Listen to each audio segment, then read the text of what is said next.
good morning in the afternoon. We are a small but very nice group, so I'm really very happy to have you all here. I would like to today invite you to a little different discussion about, to discussion from a little different perspective about energy security and what does it mean actually. Normally when we think about energy security, we mean energy sources, coal and gas, and today I would like to discuss with our panelists aspects related with stable power system operation and stable and secure power system operation times of transformation of the power system. It gives me great pleasure to introduce our panelists today. Maciej Ciszewski from DG Energy, which is European Ministry for Energy. Advisor of Klaus-Dieter Borchardt, who unfortunately could not come because of his illness. Welcome, Maciej.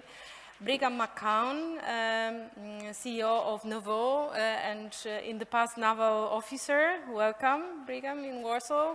Monika Morawiecka, Director for Strategy of PGE, biggest Polish utility. And Tomasz Sikorski, Vice President of PSE, which is Polish transmission system operator in charge of stable operation and secure operation of the power system. As we know, actually, as we observe, the power system is undergoing deep transformation. There are several drivers for this transformation. The first one is innovation and decreasing costs of renewables. Second one, decentralization, digitalization, and also decarbonization. This everything causes that renewables are fast growing. Only last year, 138 gigawatts of new capacities globally were added to the system, while coal capacities were at the level of 54% and nuclear 10%, around 30 gigawatts of gas. And European Commission actually planned that in 2030 average share of renewables in Europe will reach 50%. And this everything means that power system has to be prepared for the increased share of renewables. The main driver why renewables will come is also related with costs. And this is very interesting that last year, while renewables capacities has grown in compared to the previous year 8%, the costs were decreased by 23%. And basically when we see different attempts of different governments to support or not support renewables, we know that they will sooner or later come because of cost factor, because of decentralization and being closer to our homes, and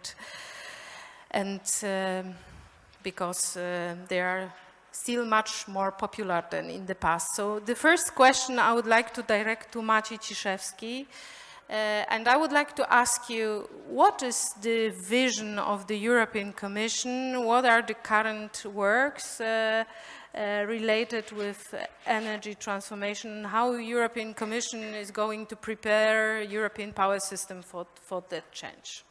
Thank you. Good afternoon.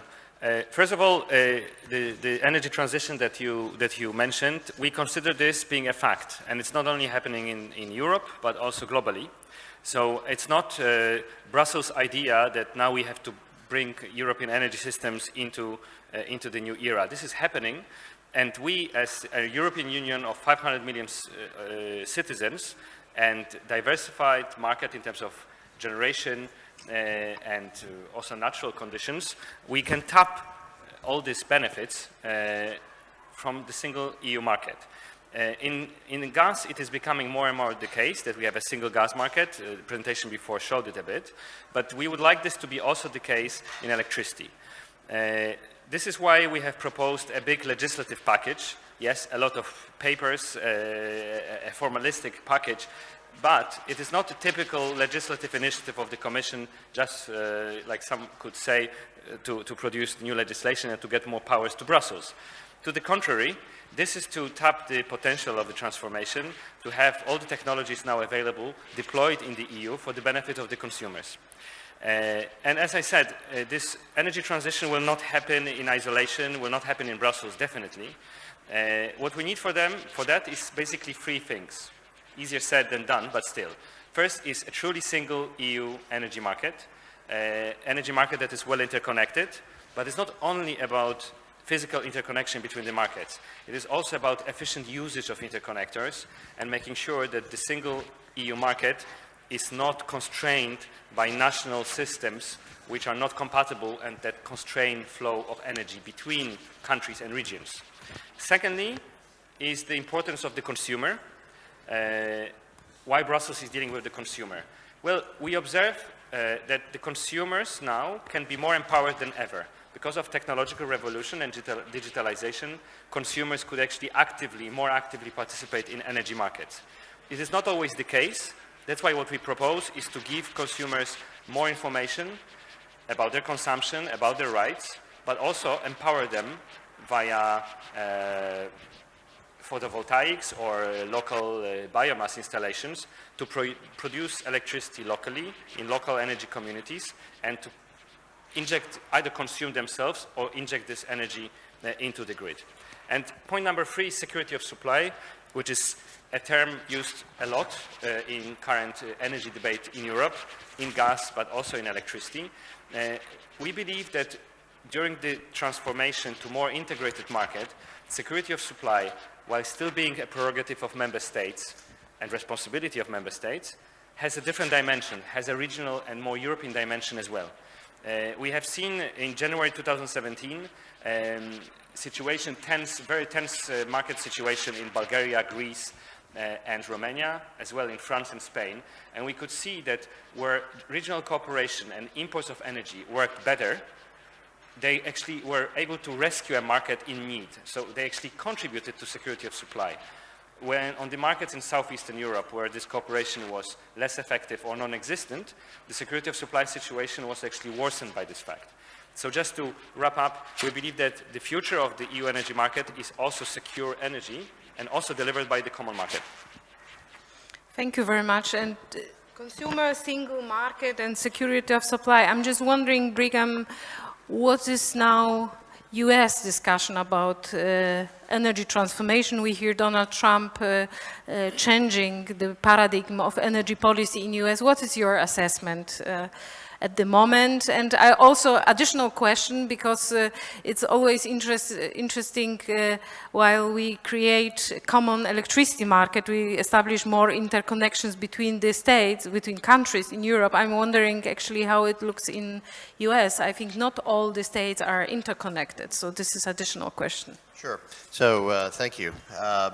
You know, the U.S. energy grid has been undergoing changes for nearly a decade, and while President Trump's plan is to make the U.S. a dominant energy player, the truth is the U.S. has been experiencing an energy renaissance well before he came into office. The shale gas revolution that happened occurring in the U.S., mainly due to having the correct conditions for fracking, has allowed the U.S. to, on the electric side, reduce its dependency on coal, increase dependency with inexpensive natural gas, which those power plants also tend to work better as a mix with renewables. So, you know, from that perspective, how the U.S. generates its power has been changing, and each year we are finding more and more reserves. So from a fossil fuel standpoint, we have more petroleum-based products and natural gas than I think we thought we ever had. And from a pipeline perspective, we're the opposite of Europe. We have a little over 4.5 million kilometers of liquid and natural gas lines throughout the United States. And so it's very connected. On the electricity side, though, things are very different. We do not have a common electric grid. We still don't. We have a series of 3 or 4, depending on how you look at it, different grids that are in dire need of modernization. And really in the US, the debate has been focusing most recently on whether or not the grid should be upgraded at all, because I think, we are also embracing renewables, and to your point that the cost of renewables continues to come down. So whereas initially procurement of renewables was very expensive and couldn't compete with fossil-based products, that tipping point is getting closer.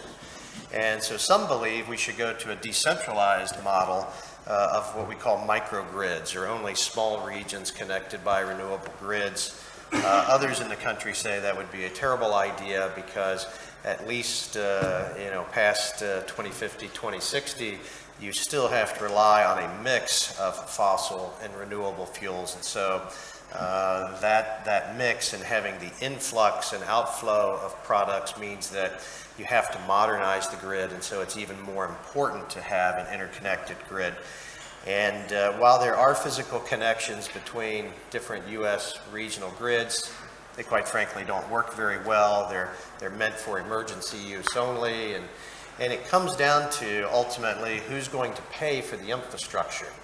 And that's really the debate that we've been seeing in the U.S. is that everyone would like to invest in new infrastructure, but we can't figure out who's going to pay for it, because ultimately, at least in the U.S., the customer is going to pay for the infrastructure investment, since all of our infrastructure is in private hands, not in government-owned hands, and that can make a little bit of a difference. So I think the future's bright, but yet one of the main issues during the last presidential campaign was infrastructure overall: roads, bridges, highways, and here we are, 10 months or so after the election, and there's no transport bill yet. There's no understanding or agreement. So while when you talk to a lot of people, they will express a need to modernize our infrastructure, much as the way the EU is doing it, there's still a reliance on keeping things on the electric side sort of as they are.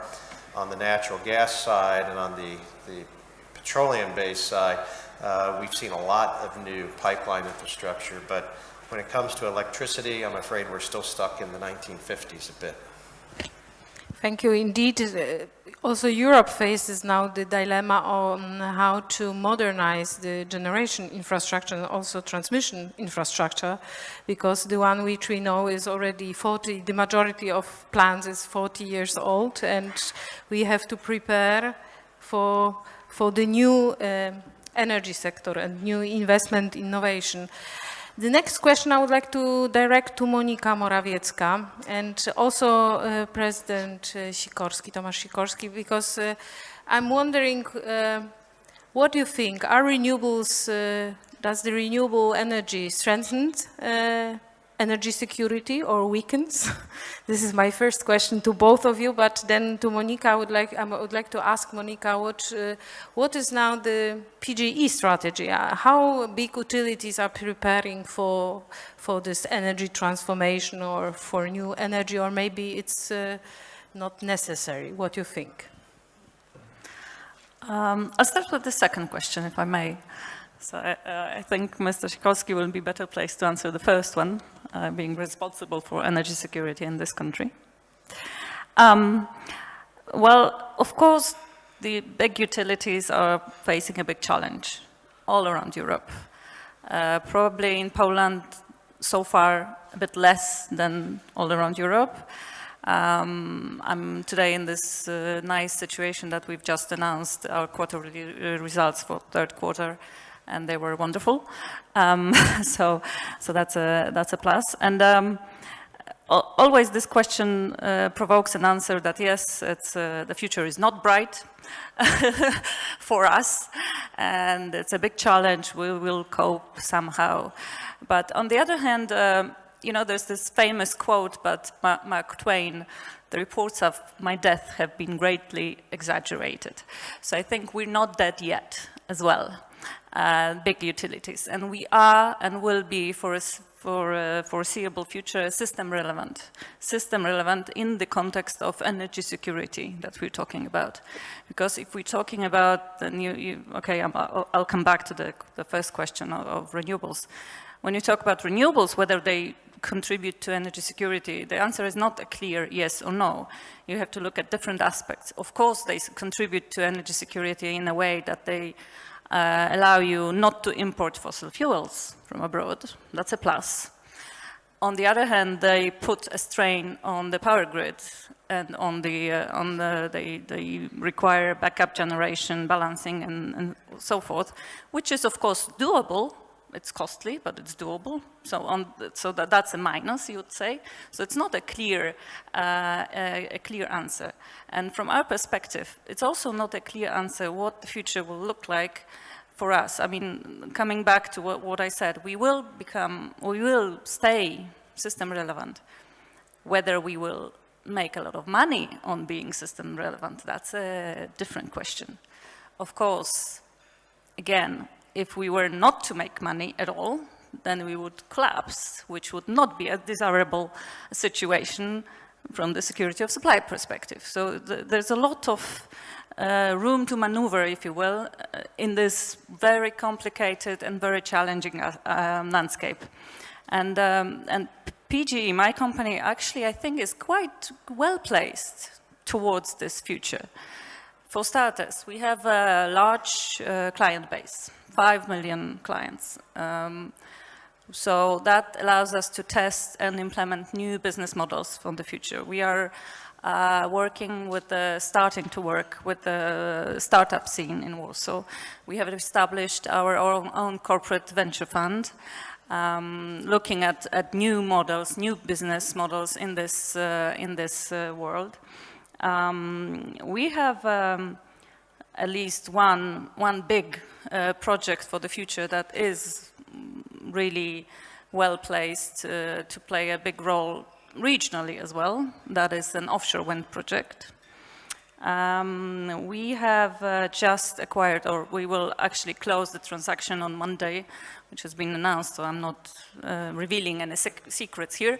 On Monday we will close the transaction and we will buy cogeneration assets of EDF in Poland. We will become thus the biggest heat producer, system heat producer in Poland, which also has its opportunities. So I think we're not dead yet, and we will cope. We will cope with this transformation. And just one last point I would like to raise, coming back to what Braham rightly said about this issue, whether to build new interconnectors or whether to focus more on the grid, on the local grid, on the local level, because of the strength of decentralization. And this actually is a bit lacking, this thinking is a bit lacking on the European Commission side, if I may, because I think the Commission insists very much on building new interconnectors, insists on decentralization and power to the people, as they say, and doesn't see a connection between those two. I hope we will have a discussion later maybe about that aspect. Tomasz, could you tell us what is your perspective, how you see renewables, and how, from your perspective of TSO, you see the challenges and also opportunities? Okay. Thank you very much for this question, and good afternoon, everybody.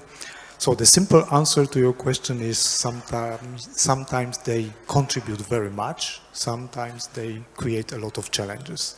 I remember days where without wind generation, it would be very, very difficult to operate the system in the secure way. Sometimes there are days where there is over-generation for the very short time, and we have a lot of challenges with thermal power plants, how to operate them in the secure way.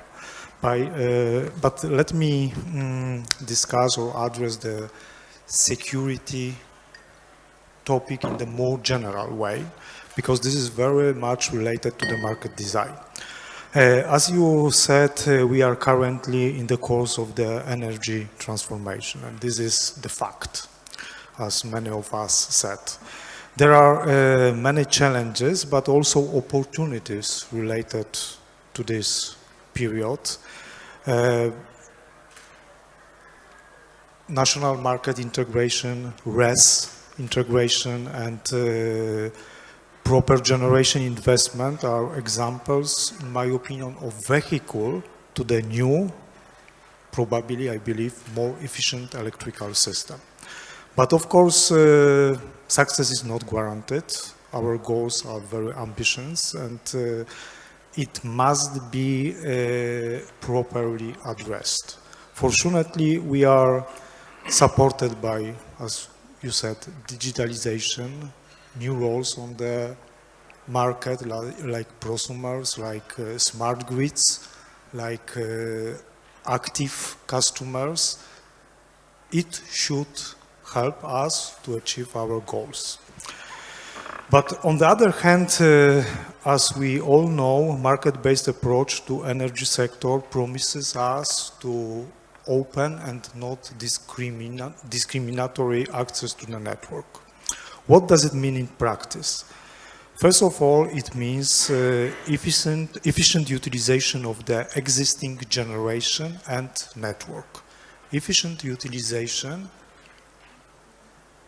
in real time, in day ahead and intraday market.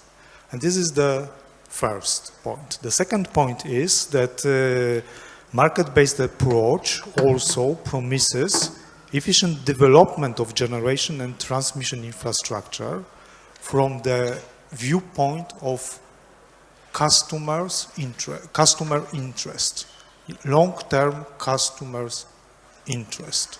And this is very important as well. Of course, it is not guaranteed by market itself from definition. The scope of achieving promised market outcomes depends on the market design quality. And I would like to take a moment for discussing this, because when we are analyzing the quality of market design, which, as I said, influencing very much the outcome of the market, we should point it out 4 pillars of the appropriate market design. The first one is the market efficiency. It means that market should ensure the comprehensive maximization of the social welfare. Comprehensive means taking into account all costs of the energy delivery.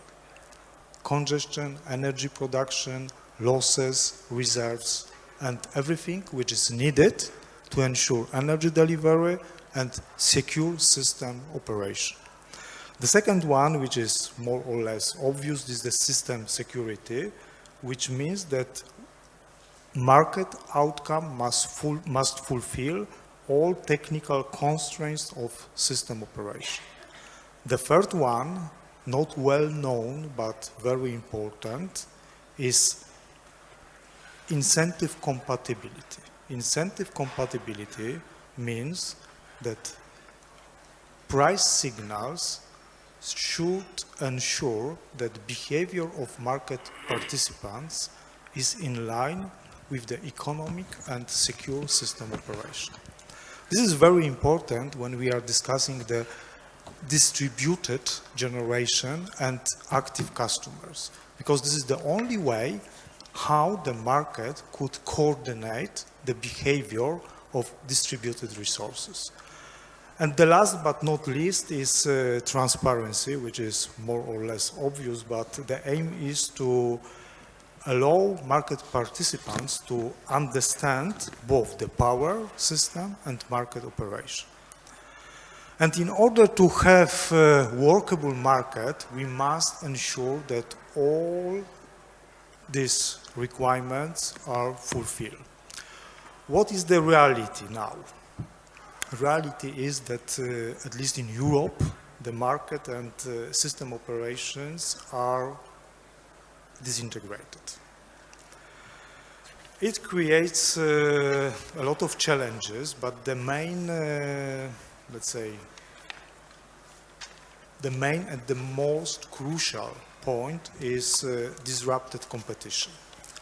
Disrupted means that not all capacity is offered to the market, only the cross-zonal capacity, because of the zonal approach to the European market, only the capacity between zones is offered to the market. And what is the result or the side effect of this is that the huge amount of cost is socialized through the tariff, which means that energy delivery costs are not reflected in the energy prices, which means that the signals, the short and long-term signals, are not in line with the efficient and secure system operation. How we can improve the situation? The solution is simple, but at the same time very sophisticated. First of all capacity should be offered to the market. Why? Because we must, or the market should allow to utilize the capacity in the most efficient way.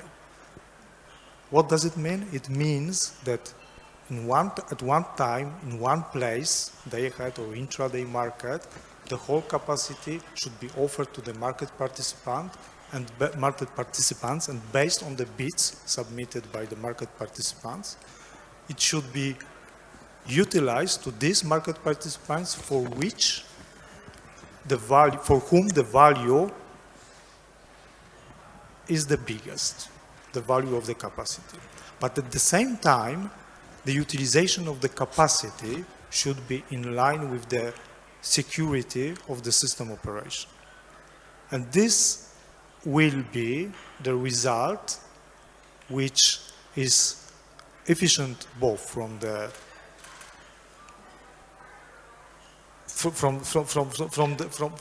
which is efficient from the economic and system security point of view. Thanks. Thank you. And now, actually, a little bit referring to what you said about common electricity market, I would like to ask Maciej about this interconnectivity and how you perceive the common single energy market and what are the main challenges for it, because on one hand some countries are running out of energy in Europe. I think Poland, UK, France are facing some challenges with capacities. Some countries have too much capacities, we may say, because of different reasons. So there is potential in tighter cooperation, better cooperation between the countries. There are a lot of challenges related with it, also technical ones related with grids, and if grids are sufficient for this free electricity trade. What's your perspective and how European Union is going to strengthen this cooperation between the countries? I will not take the risk to speak too much about the security of the grid, having such an expert here in the panel. But what the Commission is promoting a lot is indeed the interconnectivity and efficient usage of interconnectors. It is true that we are doing it via putting criteria on how much interconnectivity should be, which can be easily criticized because, of course, it's not about the number. We believe that there is enough profits and benefits from free exchange of electricity between the markets and more efficient allocation, that this should be a motivation and not 10 or 15% rigid percentage imposed by the Commission. And secondly, this is what I mentioned before, one thing is physical interconnectivity, but we know also in Poland, but also in other countries, that often interconnection capacity is not used for different reasons. Sometimes it cannot be commercially used. And then even the biggest interconnectivity does not help create a single market and efficient allocation of energy, that energy goes where it is most needed.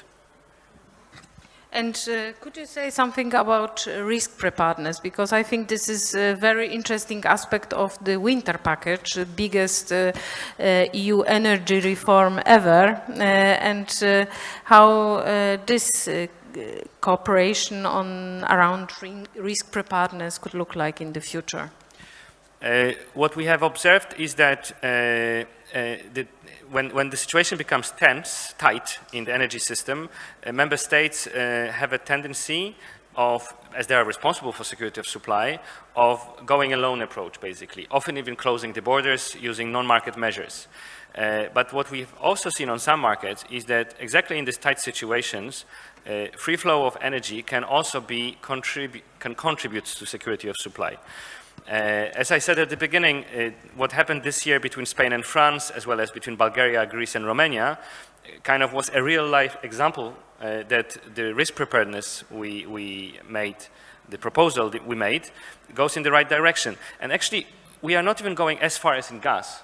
Because in gas, we not only propose regional solutions and the Commission being the one trying to find agreement between the countries, here we basically want member states to discuss in advance what they intend to do when the worst comes to the worst and market cannot deliver.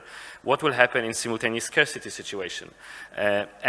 We think that this is not very intrusive. This is not Brussels putting pressure on federation and one single market tomorrow.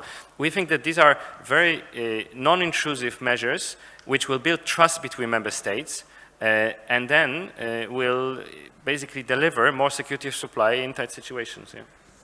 Thank you, and I would like to ask Tomasz, because you are in charge of this kind of cooperation between the countries, how you perceive this risk preparedness approach of the European Commission. Is this needed, or will this improve cooperation between the countries, or not? In my opinion, this is definitely needed, because we are more and more dependent on the remote systems. Currently, I cannot imagine the system operation without cooperation with the at least neighboring TSOs. So the regional cooperation is very important, and being well prepared for the critical situation is as well important. So simply, this is the important part of the legislation, the rules which are going to be implemented under the winter package.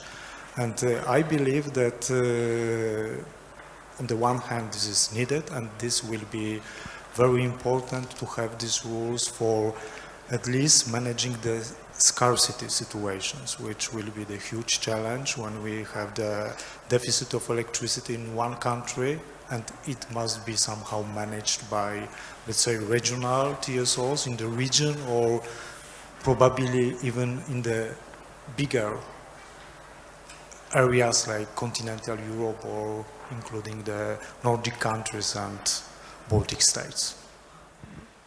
Brigham, question to you. How you, with your US experience, perceive Energy Union project as an attempt to create common energy policy in Europe, and what's your take on it?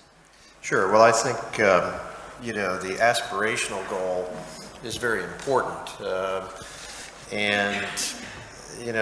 The fact is, in Europe, you have so many what I'll call smaller micro-regional grids based on nationalities that have occurred for many years, and there's a reluctance in some countries to convert to certain types of fuel based on historical reasons or other rationale. But I think that moving forward toward an energy union not only makes sense, but it enhances both economic and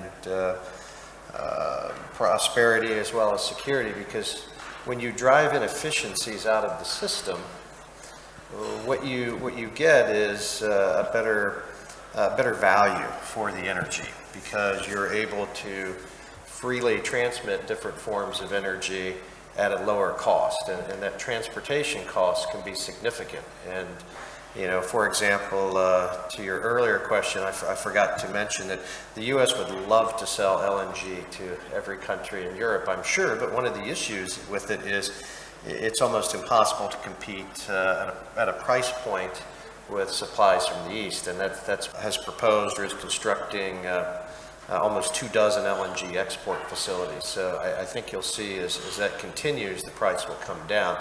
But clearly, I think it makes sense, and the EU will continue in that direction. Thank you. And Monica, a question to you. how you see the Energy Union project with your utility background. And also another question, which trends of the energy sector you perceived as the most important one? Do you see any game changers in the future? Could you name those game changers?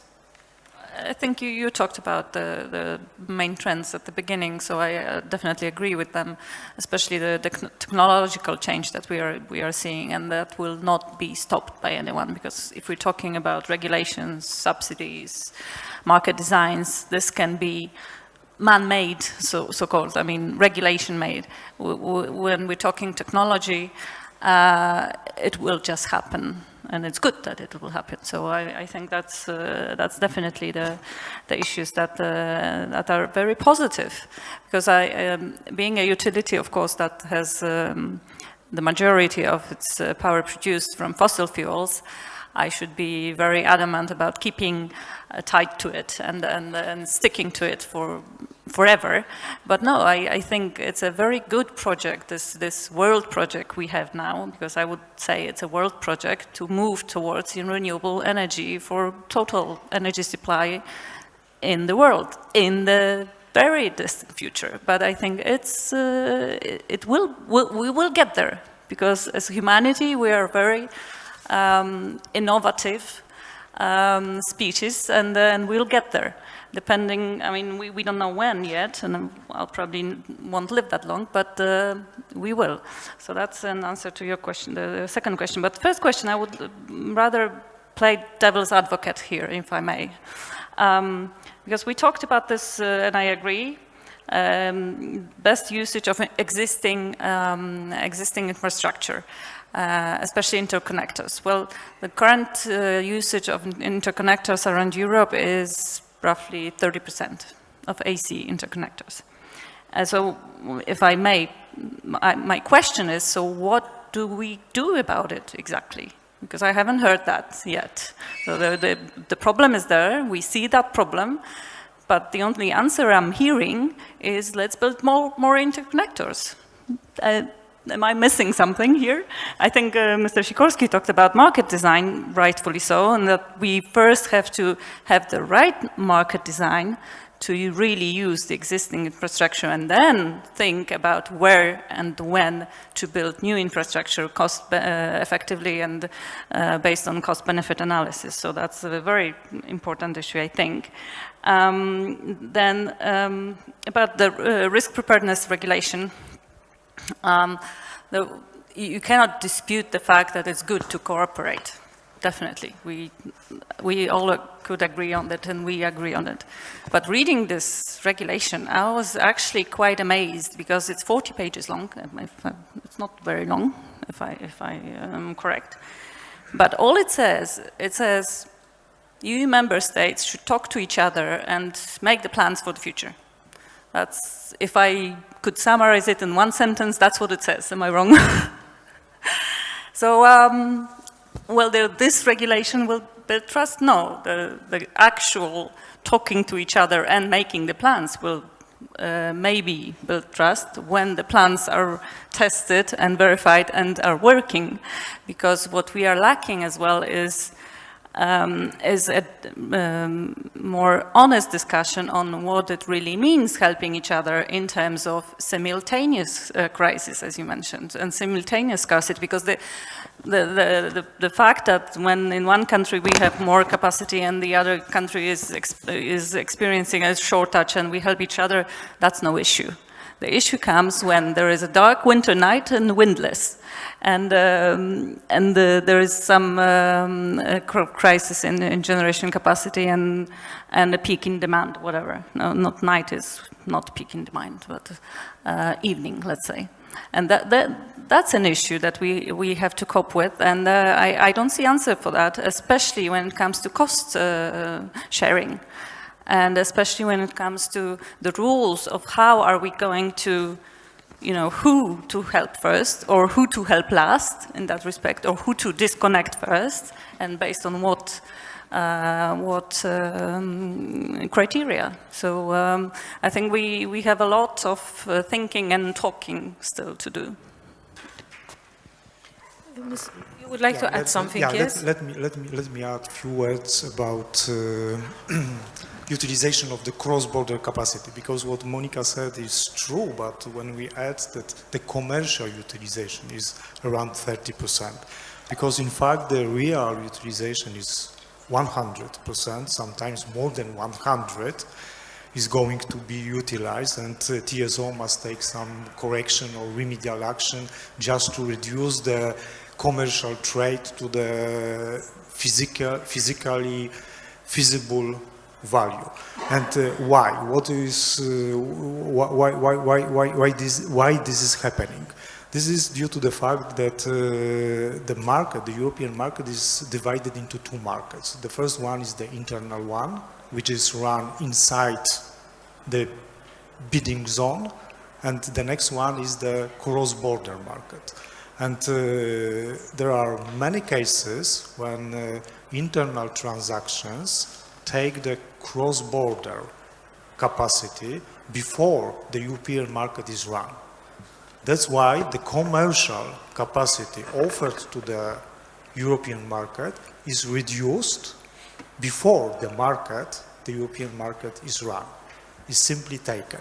And this is in efficiency of the European market, which could be addressed only by adjustment or improvement of the market design. No new investments could solve this problem, only the improvement of the market design. This is the first point, and the second one, I would like to come back to your question about the game changers which can happen in the future. For me, from the perspective of the TSO, the main game changer could be the smart device, the millions of smart devices which can respond to the real-time prices. This will totally change the philosophy of the system operation. No longer the centralized approach could be run. We must switch from the central operation of the electrical system to the distributed operation, maybe based on the multi-agent approach or something like that. So simply the negotiation between smart devices could be the future, the negotiation of prices, the negotiation of the amount of the electricity which will be consumed in the 5 minutes or 1 minute interval. And this is why winter packages, you said that the market design will be more important than infrastructure. So the whole package of European directives related with energy sector are so relevant, this so-called winter package. But Maciej, I have a question to you. Are we at this stage in the European Union that European Commission have to regulate between the countries how they speak to each other, how can you react to this, because it's interesting? Exactly, I wanted to react to what Mrs. Morawiecka said. I fully agree with Mrs. Morawiecka that our proposal in electricity on risk preparedness, I mean, I wouldn't say it lacks ambition, but it is not too long and it's not too prescriptive, to put it diplomatically. I think it provides a bit more than only talk and cooperate. We talk about common methodologies in advance of crisis, common scenarios, but still it's not at the level of gas. Because when writing it, we had the example of cooperation in gas. And the gas SOS regulation put the option of cooperation. And some member states don't need, some regions don't need Commission to put it in the regulation to cooperate because they see benefits and they have culture of cooperation, or because for another reason. Others don't. So then in gas, we try to impose regional cooperation. But then your question is very relevant. I mean, how can you impose cooperation on sovereign member states? I mean, who is at fault? If regional cooperation doesn't work, I mean, whom should we find? Who is at fault? I mean, there will be 2 member states that will be saying, no, I did everything that was in my powers. You cannot, it's much easier to enforce EU legislation, transposition of EU legislation into the EU law via infringement procedures. You cannot enforce cooperation with infringements. You can only facilitate discussions, you can spend time. This is what we often do with Ukraine and Russia, by the way, on gas issues and transit to the EU. When the partners are not able to find common agreements, we try to help. Although always government coming or institution coming, we're here to help, it's always like a joke, but we do try, and we manage 2 winters in a row. So we hope that this will give an impulse for more regional cooperation, at least talking to each other more, regional chapters in plans, in national plans, and then we see in 5 years for the new package.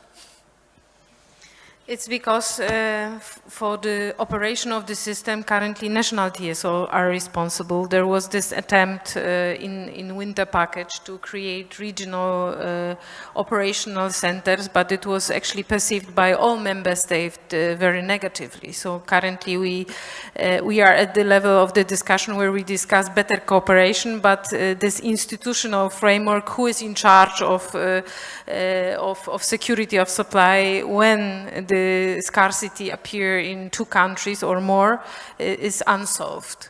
Mr. Sikorski would like to add something. Maybe one remark, because we are talking about responsibility for the security, and there is very often mentioned that the member states are responsible for the real-time system security. And this is assumed that if we are responsible for real-time market, which is in Europe the balancing market, we are able to ensure the system security. This is only true when we assume that we have the generation, flexible generation without any limits. If this is not true, we need to have, let's say, the day-ahead or intraday markets to be able to prepare resources for real-time operation.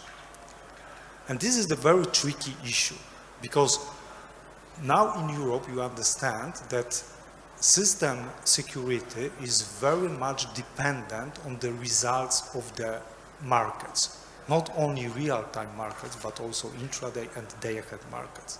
And sometimes, if the results of the markets are not feasible, TSOs are very busy with, let's say, adjustment of the results of the markets. And that's why TSOs run out of markets operations in parallel with the markets to try to correct or to guess the market results, to be well prepared for the real-time operation, which is not the most efficient way, which is not the first best solution, because we affect prices and we destroy the price signals both for the short and long-term behaviors. In fact, you mentioned the right point that in current times, when we discuss power system security, we should talk about flexibility. So when the share of intermittent resources is growing, renewable intermittent resources, mainly wind and solar, will grow in the future, power markets and actually generation side, coal-fired power plants, nuclear-fired plants, they need to be more flexible. They have to adjust to this intermittency. Exactly, but to incentivize this flexibility, we need correct prices. And again, we come back to the prices. Just get prices right. Exactly. Brigham, what is your take on this? Because I'm just wondering, is flexibility also an issue in the US? Yeah,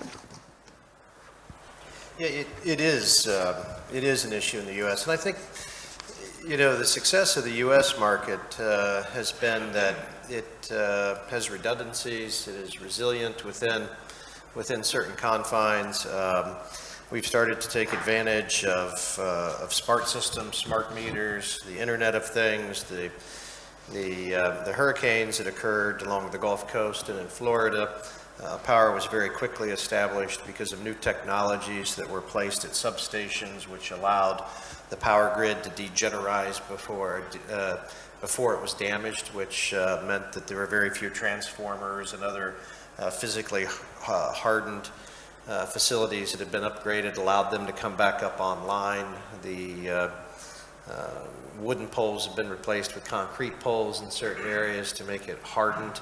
And so, you have this, not only do we see a resilience is a very important aspect, I think, to our grid. And yes, even though we have some issues with some interconnects, what we have found again is ultimately it always keeps coming back to price. And I don't know if you look at it in that perspective or not, but frankly, by being able to use natural gas, we've reduced our cost per kilowatt substantially. We're paying less today for electricity than we were 10 years ago. We're paying less for natural gas today than we were 10 years ago. So, and some of that is thanks to renewables, but not renewables at any price. The price has to be right, otherwise you strangle yourself with price increases. So the flexibility that we think, and I think the best approach has always been what we've called a mix of all the above, where we want to integrate all forms of energy into a grid while modernizing that grid. And in places where we've done that, we've actually seen industry and other power-intensive industries actually return, because that price margin difference has made a difference to investors. Thank you. I'm just wondering if there are any questions from the room. There are two, okay. So, three, okay. Three questions. Do you have, okay, you have micro. If you can introduce yourself. Okay, Tetiana Ogarkova, Громадський TV from Ukraine, Kiev. My question goes to Mr. Chizhevsky. I'd like you to comment on the European Commission position on two projects, Nord Stream 1 and Nord Stream 2. And do you think that these two projects contradict what we call European regulatory system of energy union, etc.? And maybe another question in the same direction, what about the investigation of the European Union on the abuse of Russia, of its dominant position on the energy market? Thank you. Okay, we will collect a question first. Professor Ruszkowski. Thank you. In two presentations of Mr. Ciszewski and Mr. Sikorski, it was mentioned the perspective of consumer. And I'm a sociologist, so I'm very interested in this perspective. And my question is connected, maybe it is a message to you from perspective of the sociology, because on the base of research is done in 2 years, I would like to say that it is growing consciousness of individual consumer in Poland, and it is important to distinguish between collective consumer and individual consumer. In all these games, individual consumer in practice doesn't exist. They are passive mass of the people. And it is changing. It is my message to you that it is growing aspiration to participate by we all are individual consumer. And I would like to say that my university is preparing the program of education and information for individual consumer. And I would like to invite you all to join this project. Thank you. Thank you very much. Last question.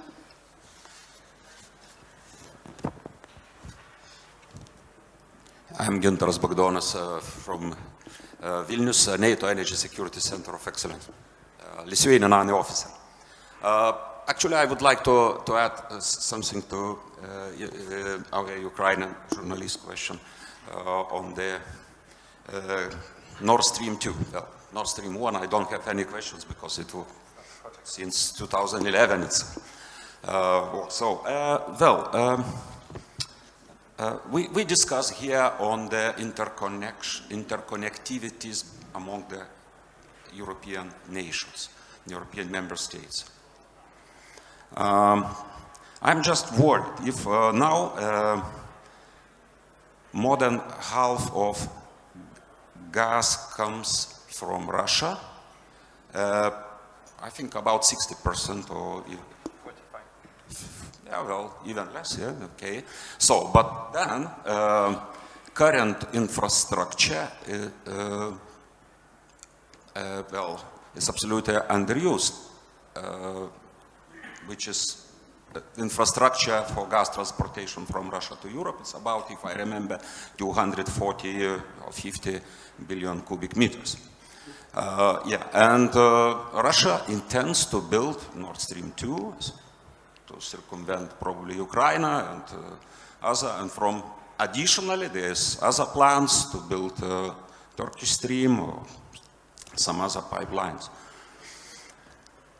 And well, this is half of the story. The second, actually just yesterday participated in Vilnius Energy Forum, where one briefer, one speaker, actually a bit surprised also me that it seems that Russian gas from Yamal Peninsula is subsidized, according to the briefer. It's very possible, bearing in mind the price. So, I'm now the question, how do you estimate the situation? How all these Russians' plans and dependence on Russia, or Russian diversification of its infrastructure might affect European energy security, security of supply? And if I may, a second question. I am, as Lithuanian now citizen, I'm just worried. What is the status of both gas and electric power links between Lithuania and Poland? Second line of electric power and those gas, Polish-Lithuanian gas interconnectors. Thank you.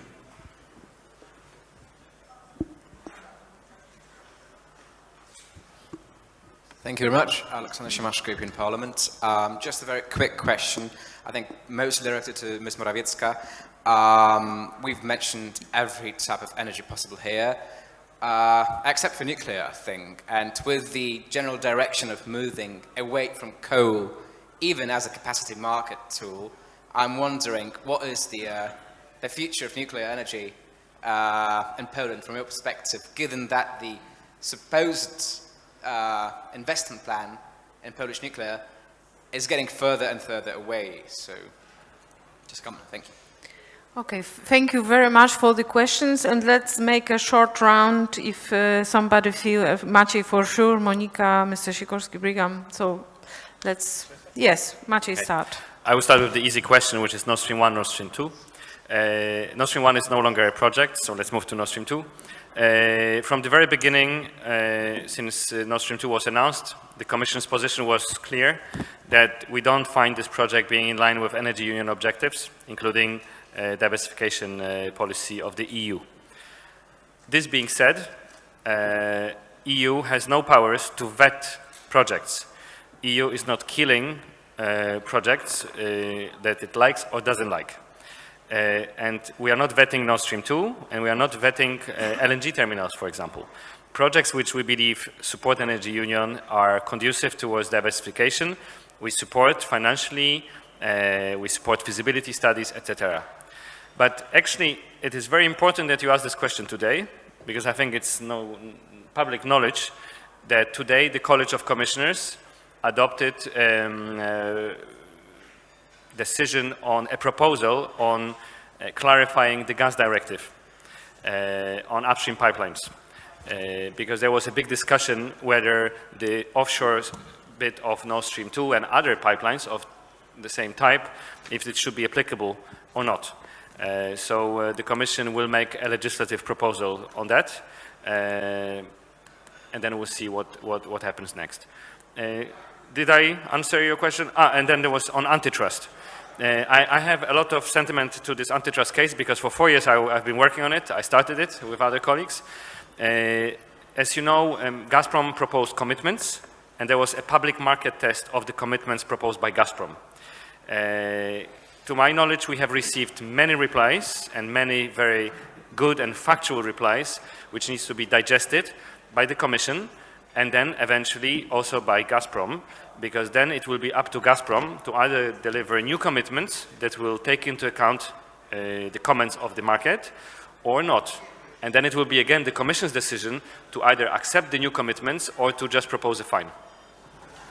I just want to say real quickly, because I know we're running out of time, but on Nord Stream 2, from the U.S. perspective, the U.S. is very perplexed as to why anyone would entertain this project. And, you know, quite frankly, it rewards bad behavior. And even though the EU institutions may not be able to say yes or no, the other member countries can exert pressure. I'm thinking of on Germany in particular. The project should be canceled. It is obvious as to what it's trying to circumvent and at whose expense it's being directed. And you know, it is absolutely the wrong type of project given Russia's behavior.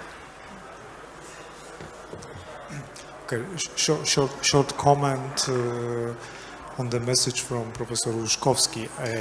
I believe that all customers are active. However, some of them are lazy now. And this is, I believe, reality, and we are able, or we could incentivize them to be much more active on the market.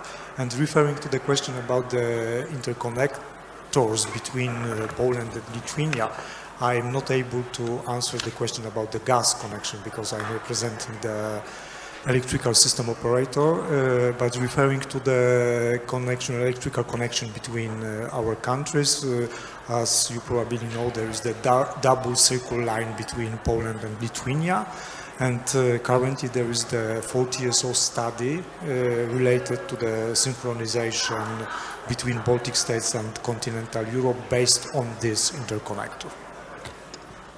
Just very quick about the nuclear question. I think with the evidence around Europe shows that nuclear is easier said than done, new nuclear. That's the first point. The second point is it definitely is a good idea for a country like Poland because it's a carbon-free, stable generation. When I'm saying stable generation, I'm saying also not very flexible generation, which brings us to other issues that we have briefly discussed today and has to be taken into account when planning the future system. So that's the second point. And the third and probably the most important point is the financing of it, which we haven't solved yet. This issue hasn't been solved, and I'm not talking we as the utility, but we as a country, because it's obviously a project that is not a fully commercial project, cannot be, simply. I'm not going into the discussion whether it can or not. No, it cannot. And on our side, we are doing everything that we were supposed to be doing at this stage in the project, which is the environmental impact assessment studies, localization studies, and so forth. So we will have the results of it. We'll know more in 2 years' time. Thank you very much. Thank you all for being with us. It was my great pleasure to discuss big energy union project during Warsaw Security Forum. And have a nice afternoon all.